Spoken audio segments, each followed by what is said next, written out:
This is Fort McLeod, the original fort of the Northwest Mounted Police, who later became the Royal Canadian Mounted Police.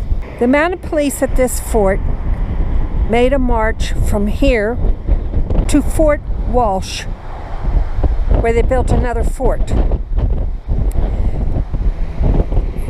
The idea of that fort was to clean up the area from the traders and the whiskey trade. The whiskey traders would make their whiskey with 1 gallon of whiskey, 1 gallon of water, 1 gallon of molasses or maple syrup, anything else they could find. Each trader had their own recipe. And just for goodness, strychnine. Which made the Indians very sick. The idea was good whiskey made you sick. And strychnine definitely was going to make you sick. So, the idea was to clean up their trade because the natives were getting a little tired of it, and the Mounties were tired of it because there was always trouble. So they went marching in and basically dismantled the whiskey trade. Now there was someone that everybody hated even more, and they were the hunters that went after wolves.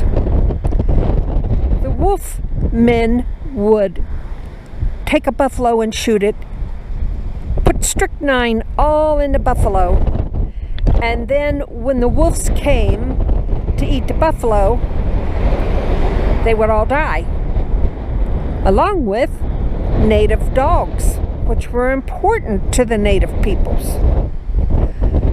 So they were very happy to see the Northwest Mounted Police take out the wolvers. Now, pay for the lowliest man of the Northwest Mounted Police was 75 cents a day. Not very good from today's standards, but good money from back then. One thing you had to do is know how to ride a horse. Well, to get that good money, they would sign up even if they didn't know how to ride a horse. And when they arrived at the fort,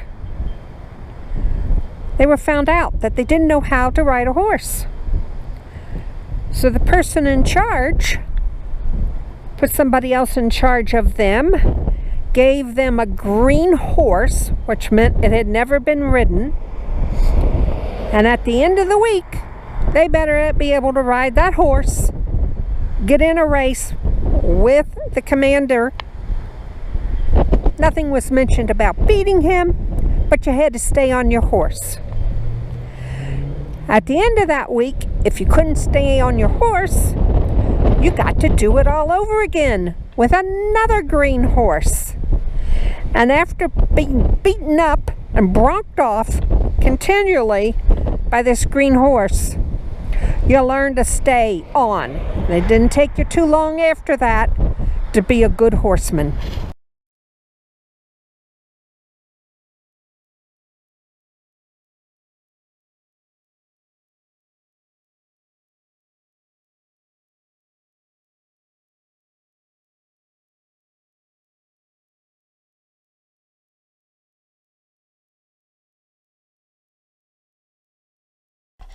Here are the red chairs that Canada is promoting.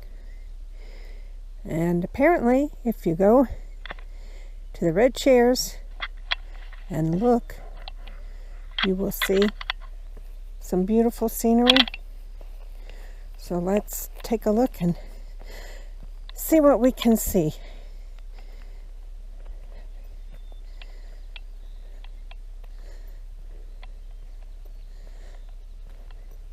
We've had rain all day,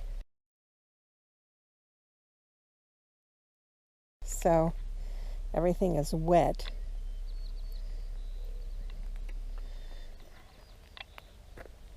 But right there is Fort Walsh.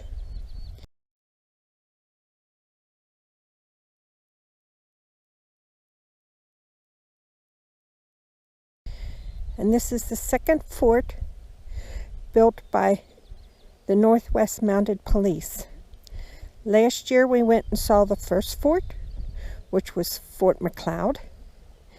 This is the second fort that was built in Saskatchewan, and it was to stop the whiskey trade to the Indians and bring about peace, hopefully for everyone.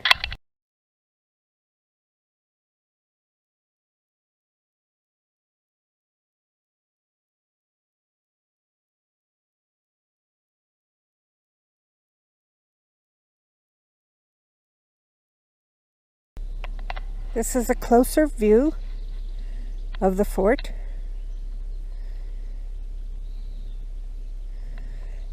And by the time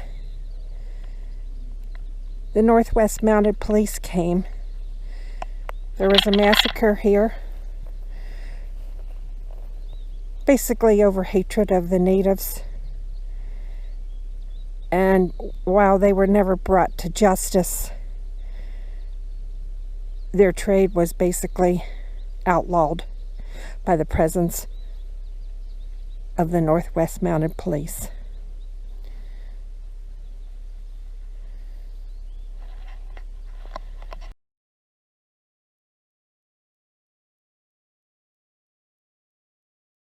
So in 1874, the Canadian government decides as a result of this, we're sending out the Mounties now.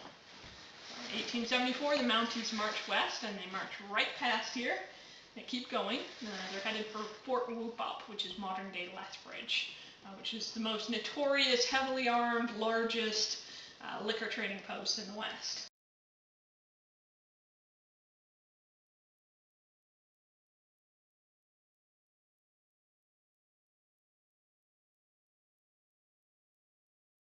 And they get there, and they don't find any booze. Which some of the men were definitely disappointed. So they decided to camp there for the winter. They kind of know that if they disappear too quickly, the traders have just stashed it somewhere. They're going to haul it out as soon as they disappear. So they build Fort McLeod out there, and it's not until the spring of 1875 that James Walsh, which is this guy here with a very full mustache, him and 30 men return to the Cypress Hills to build Fort Walsh. They've got a job. Specifically, they're here to investigate what happened in the Cypress Hills massacre. It was a big deal. Sitting Bull led his Lakota, about 2,000 of them, to the border where the American Army could not touch them, and settled down at Wood Mountain.